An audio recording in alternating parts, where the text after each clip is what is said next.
Well, thanks very much, Carolee, for the wonderful introduction, and it's a pleasure being here today. And thank you for everyone for making the time on a Friday, which is usually very busy, to come to this presentation and hear more about what we're doing at GALT. So we've been working now for 5 years to develop a breakthrough platform really focused on solving a core problem in microbiome research, which is getting ready access to interesting isolates that you may have identified by other means, and you want to grab those isolates and get them into the lab to do more detailed functional and mechanistic studies on those isolates. So the current technology that's available today is not the most effective technology for solving that problem. So we've devoted our company's time and resources to develop a platform to address that. Let me see, there we go. So just as an introduction, and when we're looking at the microbiome, we need to really understand the biology of the microbiome. And there's been a huge leap forward in our understanding of microbiome science in the last 10 years, but it's very clear that we also have a very long way to go. A lot of the work that's been done to date really focuses on the key questions about the composition of the microbiome community and how does that change. And now, particularly in the human field, there's a real focus on how do we move from correlation, which is a lot of the studies that have been done today, to correlative studies, to causation, which is really understanding the underlying mechanisms of the microbiome, how the individual members of that community interact with each other and how do they interact with the host. And understanding those mechanisms will enable us to develop more mechanism-based interventions for disease and for agriculture. And there's people representing, both those fields of interest on this call. So let me see. So I'm a life science tools guy. I spent 20 years in the Bay Area working for various life science companies, most recently before I started GALT at Applied Biosystems, that then became Life Technologies. So when I see a biological problem like this, the key question I ask is, do we have the right tools for the job? And in the field of microbiome research, the question is, can culture-independent molecular technologies, so this is next generation sequencing and metagenomics, give us the answers that we need in order to really understand what's going on in these complex ecosystems, which is the microbiome. And as we look to the cell biology side of the equation, so when we walk into a typical microbiome or microbiology research labs, can the traditional tools that currently exist in those labs scale to this new universe of the microbiome that we've discovered in the last 10 years and we're seeking to understand? So just a little discussion around technologies here. A lot of microbiome research is based on sequencing-based methods, and I go to many conferences, I read a lot of papers, and the majority of those studies are based on next-generation sequencing-based analysis of microbial communities. Sequencing-based methods are really good at helping us understand who's there, and this is the basis of many of the correlative studies that exist out there, how things change over time, how things are different between different disease states and a healthy individual. We may be able to infer some capability from the genes that we identify in that microbiome. And it's really good at giving us a systems perspective at a high level, what's going on in a microbiome ecosystem. And it allows us to generate a lot of hypotheses about what may be going on and who may be involved in certain aspects of biology that we're studying. What the field needs is to have a very strong complementary cell biology vector to it, where we're able to take microbes of interest or systems of interest and do cell biology-based laboratory investigations. This paradigm is the standard paradigm in other fields of science, like cancer. In cancer research, there's a lot of sequencing-based studies done, but there's also a huge amount of biology done in the lab with tumor cell lines where people dissect pathways, they do knockouts, they do all sorts of things. And similarly in immunology, isolating cells and understanding how they work in the biology lab has been critical to advancing our knowledge of immunology. And the reason that's important is that doing cell biology work, it allows you to understand physiology, function, dissect mechanisms and pathways, look at interactions that you can't infer from simply doing sequencing-based methods. And it allows you to do experiments with controlled inputs to test your hypotheses and understand how different components of the system interact with each other. So this allows you to validate hypotheses and develop mechanism-based understanding of what's going on. So this is what we seek to enable through facilitating high throughput cultivation of microbes and also having a highly parallelized platform for doing really interesting experiments in the downstream biology lab. So the bottleneck that exists today is very obvious when you walk into any microbiology lab. This scene on the slide here will be very familiar to everybody on the call. Petri dishes are the standard technology, state of the art, that's used in microbiome research labs. These were invented in the 1800s and serve their purpose very, very well. But in this world where we're now asking the technology to help us understand incredibly complex ecosystems that may contain thousands of different members all interacting with each other, it's not the tool that we need for the job. It's very low throughput, it's labor intensive, takes a huge amount of space, and is not good for growing a lot of different bacterial species that we may be interested in looking at. So when we think about an ideal system to support microbiome research, these are the parameters that we think about. It needs to be faster. We can no longer wait 6 months, 12 months, 18 months, streaking plates to get the isolates we need. We need to be able to progress our research with urgency. It needs to be cost effective, and it needs to utilize our scientific staff more effectively. I cannot tell you how many people I've spoken to that are so frustrated that their highly qualified PhD level scientists and their technicians are spending 6-7 hours a day in a hood picking colonies manually from petri dishes into 96 well plates. It's a huge waste of effort and talent, and we've got to find a better way of doing this. We need to be able to isolate rare and growing microbes and also be a generic system to handle a wide range of sample types. So the system that we've developed to address these needs is the Prospector system.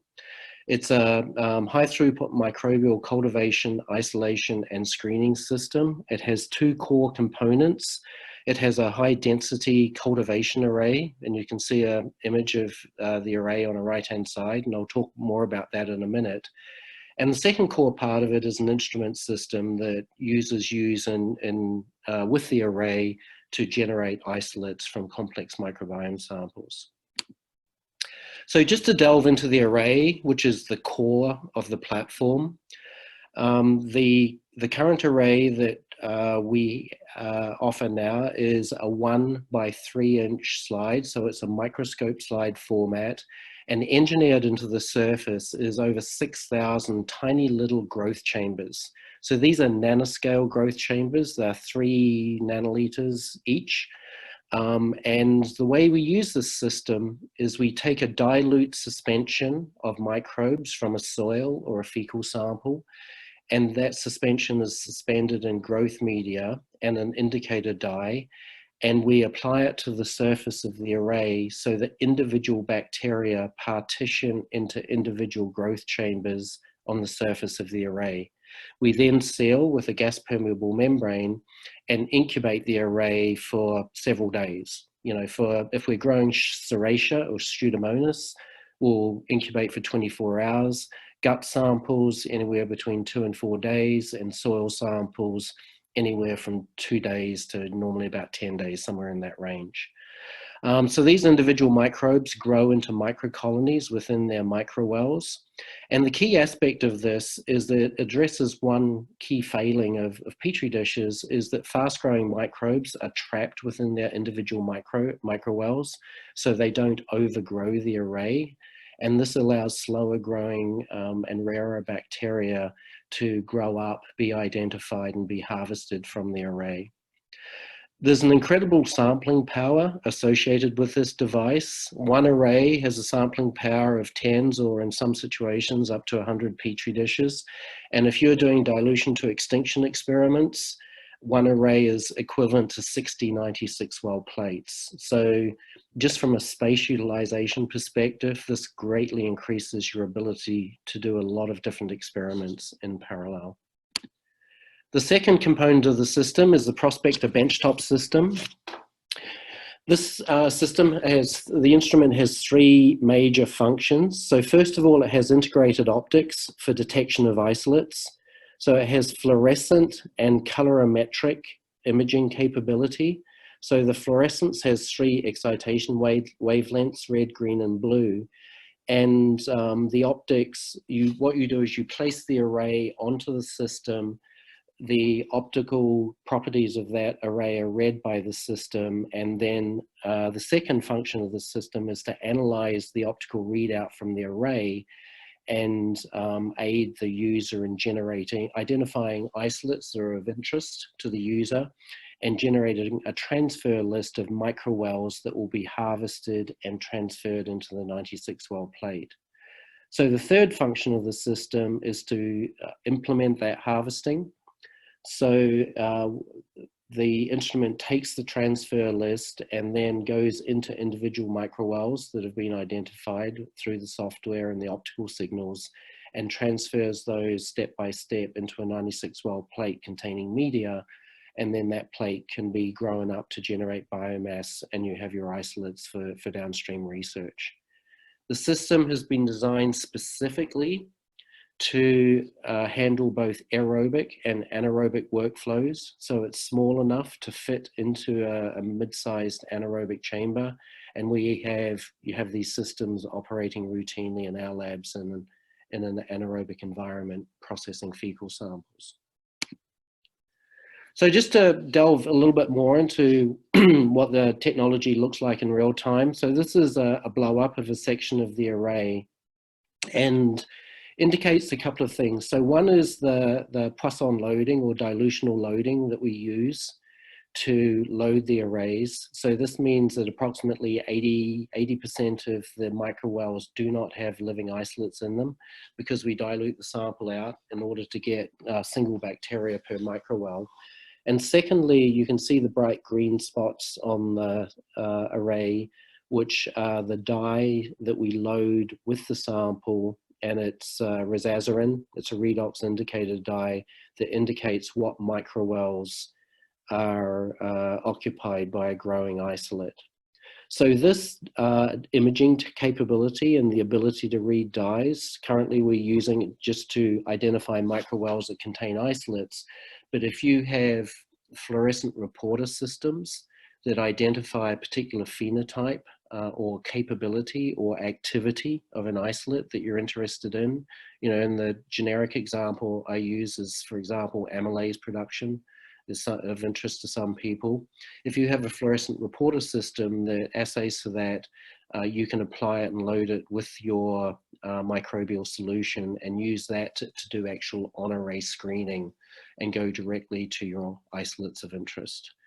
So I just mentioned that because this is where we're taking the platform in the future, and we're starting to develop applications in that area. Peter, there's a couple of questions from the Sure. audience. Absolutely. One question is whether the system has anybody's worked with fungi on the Prospector system. So we have not specifically focused on fungi, the system, other than Saccharomyces. And there's actually a video of Saccharomyces growing on our website, and that we've been successful in growing them on the array, and that works fine. More complex, particularly filamentous fungi, we have not worked with because they're larger than a typical bacteria, may be very long and in morphology. There may be some complexity around loading the array because a long stringy fungal entity is maybe problematic to get individual cells into individual microwells. The microwells are 150 microns across, so anything larger than that from a filamentous perspective would be challenging at this point. But we just haven't doesn't mean we can't do it, we just haven't focused on it. Yep. And then the other question was, let's see, does it work for actinobacteria? And there's a comment that says it could work for fungal spores potentially, but how about actinobacteria? I love that question. Okay, so I owe a $20 check to the person who asked it. Just hold that space. We have a case example later on in the presentation around someone who's very interested in actinobacteria, which are typically challenging to grow and isolate. And we were working with Devin, it's Devin Colmander at the USDA in Albany. And we have a whole actinobacteria case study at the end of this presentation. And so the answer is yes. Okay, it's back to you. Okay, thanks, Carolee. This is images from the prospector of the array.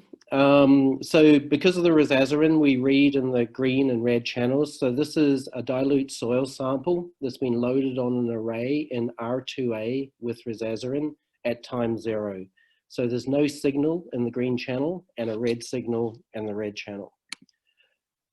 After 24 hours of growth, what you see on the array is this constellation of green spots, which indicates the microwells on the array where there's a living, growing isolate. And in the red channel, these show up because of the way the dye works as blanks or black signals on the array. So this allows you to clearly identify where your items of interest are on the array. If you take that array off the prospector and then put it under a microscope and look at the fluorescent cells, look at the fluorescent microwells, you can see colonies of bacteria growing, and they grow very happily in these microwells to a reasonable density. So you can see on the right-hand side there an image of bacteria growing in the well, and as I say, the dilutions that you see there are consistent with the Poisson loading method that we use. This is an example of the software that is used to analyze the optical signals from the array, and each dot indicates an individual microwell on the array and the signal intensity from that. So in this case, we're looking for microwells that have a high green signal and a low red signal. And then the software facilitates the generation of a transfer list of microwells that the user wants to transfer into a 96 well plate. If you take an array again and look at it under the microscope, there's a large number of morphologies that you can see. It's always fun, particularly with soil samples, because there's lots of different morphologies that come out of that. And look at it, you can see a wide variety of different morphologies, cell sizes, whether they are filamentous, non-filamentous, motility varies, and there's a rich spectrum of diversity. And the key thing here is that each one, you can see that they're very similar in nature, and this speaks to the clonal nature of the isolates that grow up on the microarray because they're derived from a single bacterium. The workflow is relatively straightforward. So firstly, preparing a microbial suspension. The preparation method is really dependent primarily on what the user wants to get out of the experiment. In a simpler incarnation, I'll just give you an example, is that for soil, we take a gram of soil, mix it with 9 mils of buffer, and then we vortex it, let it settle for a few seconds, then take an aliquot out, and then dilute that into media. So that's just an example of very simple sample prep. And then other people may want to do nicodens gradients or other things depending on what they want to do. Then we dilute the sample in media and load it on the array, seal it and incubate. And then all steps 1 and 2 take place off the instrument. So all the loading, sealing, incubation is in your standard incubators. They do not incubate on the instrument. So you can utilize all your pre-existing infrastructure. And then the instrument, as I said before, is used to identify and recover isolates from that microarray.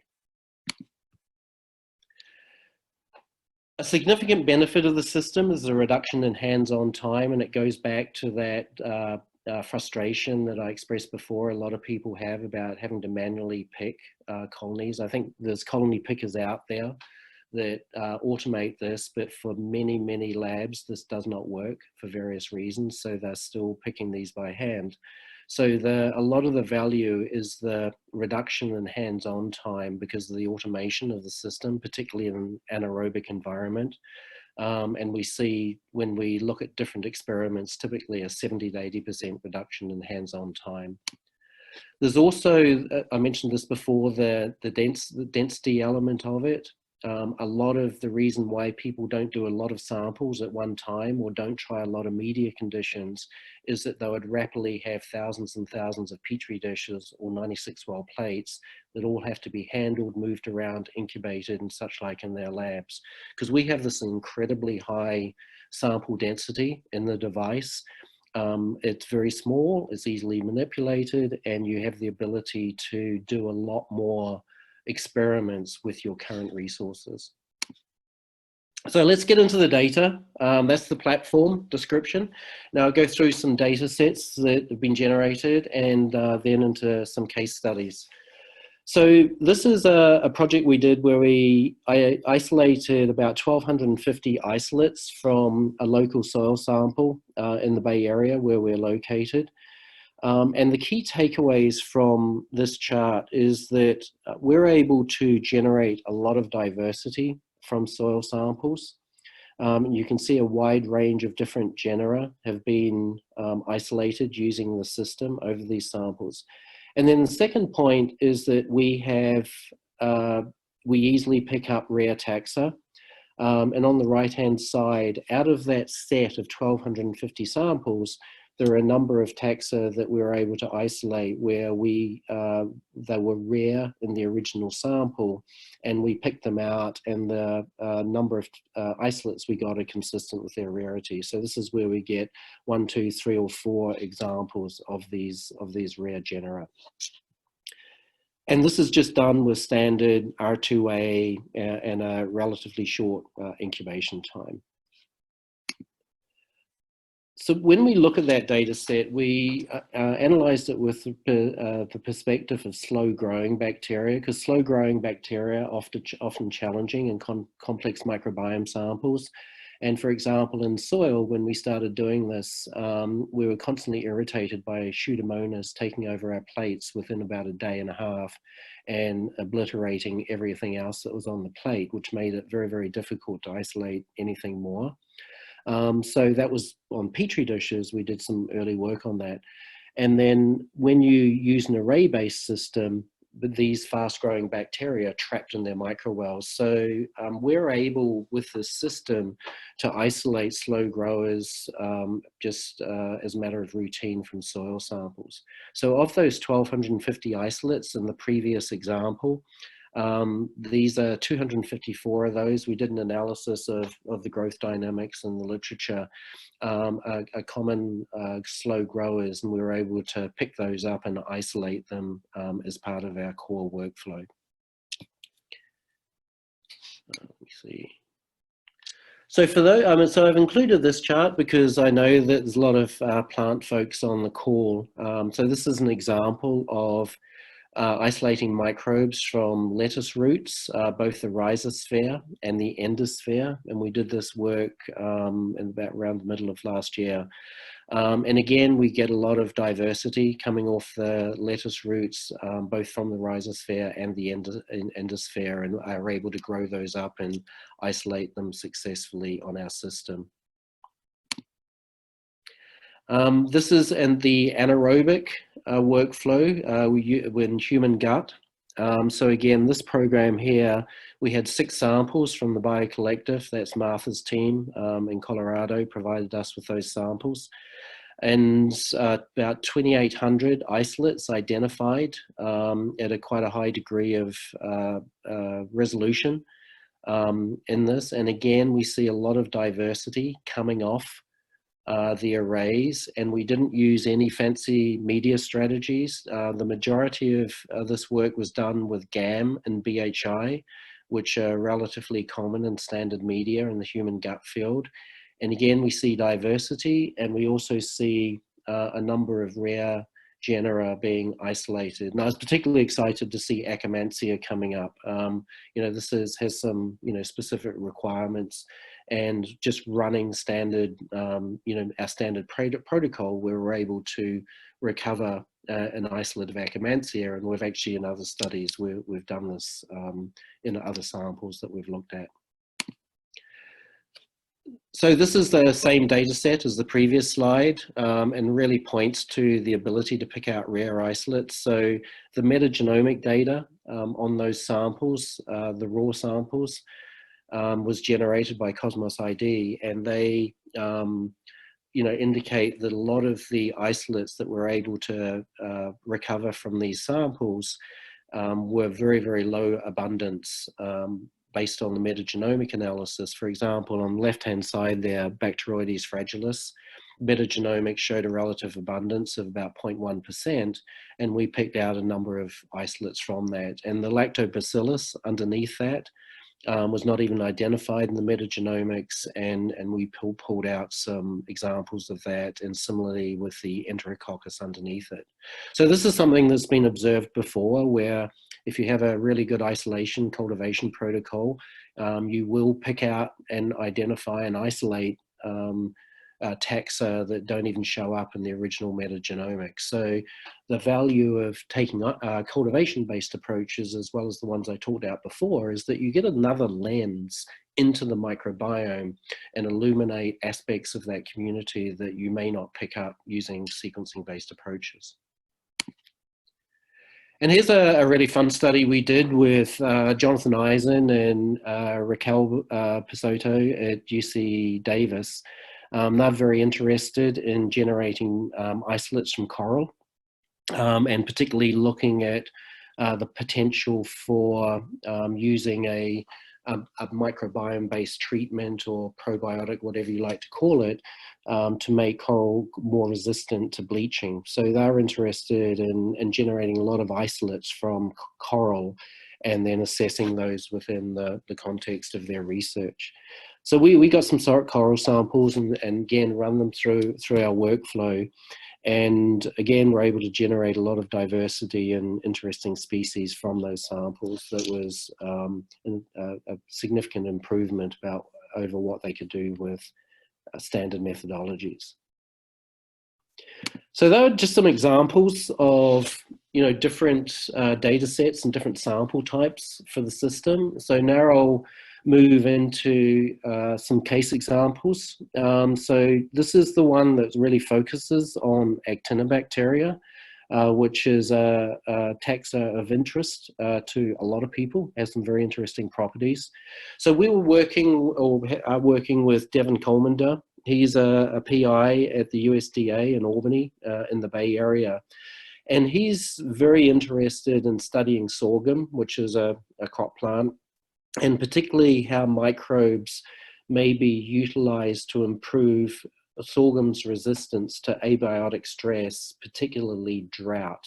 So he's looking at both genetic and culture-based approaches, genomic and culture-based approaches, to understand how the microbiome modulates this phenotype and how we can potentially utilize that to improve drought resistance in sorghum. So he had in order to support his research goal was to create a large and diverse library of isolates for evaluation with respect to his study objectives, and obviously particularly interested in actinobacteria.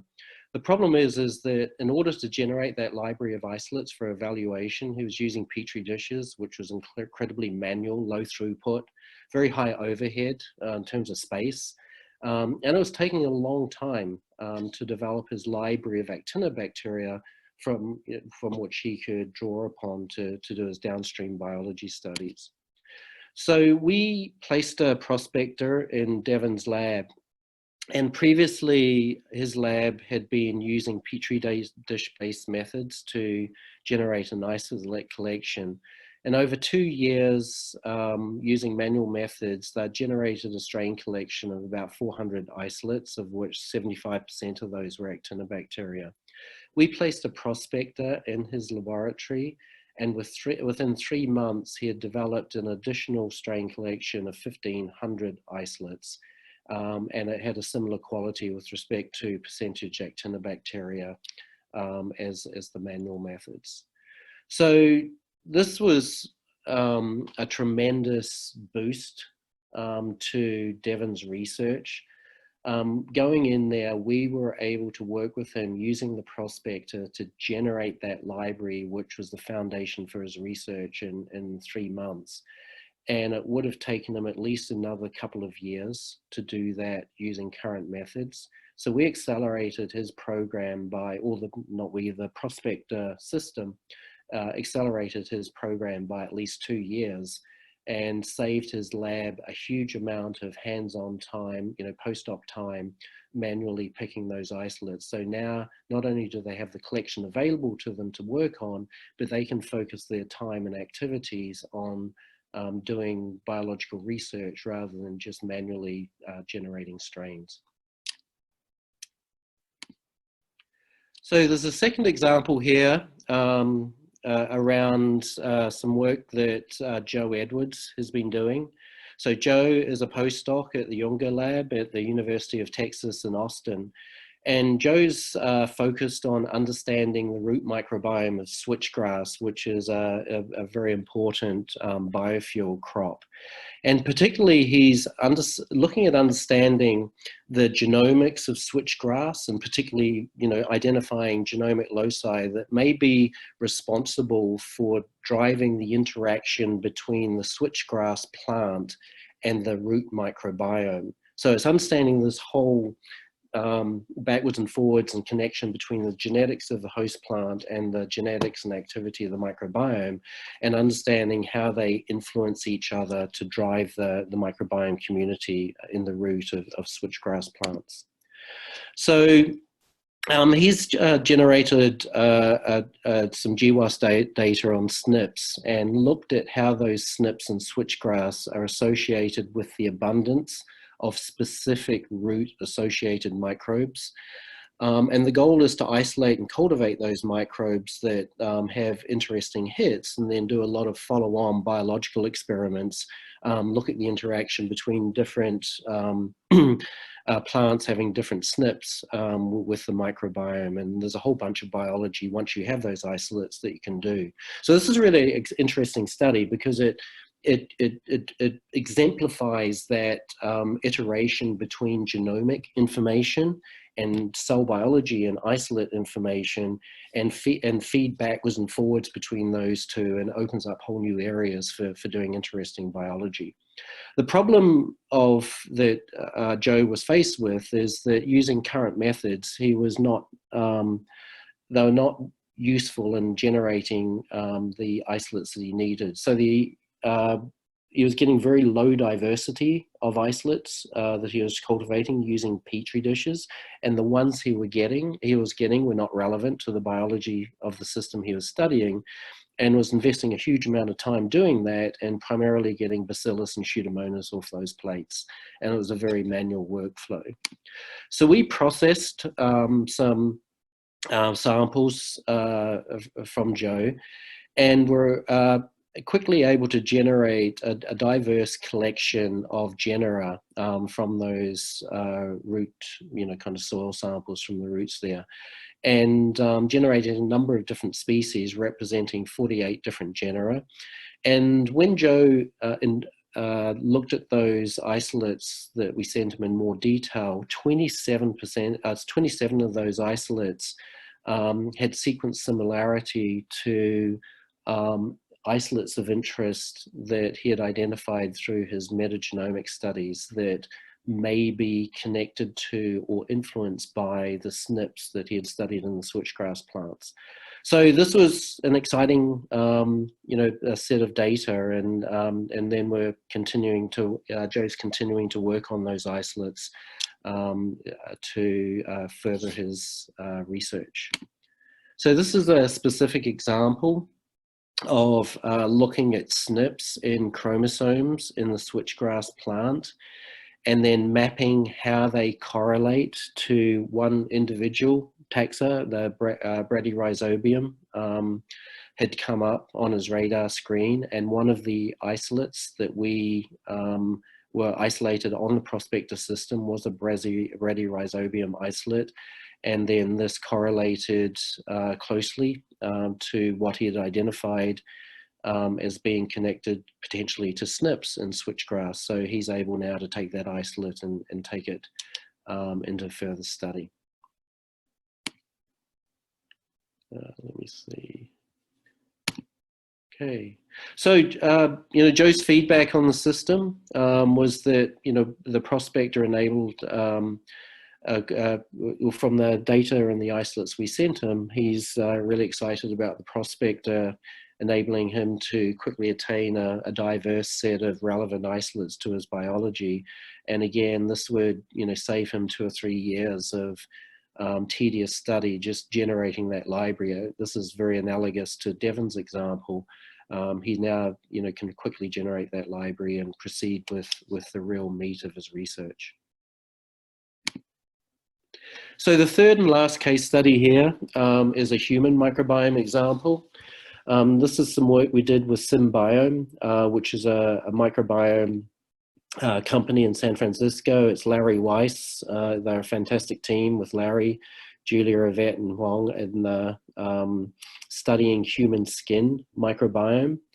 So we had they had some samples that had been harvested from individuals living or traveling in the Amazonian rainforest. So we're very interested in understanding what could be isolated from those skin samples, because the different environment would potentially drive a different community inhabiting the skin of those individuals compared to what you would typically find in a US skin sample. The challenge they were having in isolating cultures from those samples, again, was the standard ones, Petri dishes. We're not giving very much diversity. It was very labor intensive and problematic. So we collaborated with Larry and the team. And when Petri dish-based methods were utilized from those skin swabs, typically only 3 genera come up. So as a bacillus, a pinobacillus, and staph would come up, and many of the plates were completely run over by overgrowth of bacillus, and you can easily see that on the left-hand side. So their challenges were not really being able to get any depth into the diversity from an isolation perspective.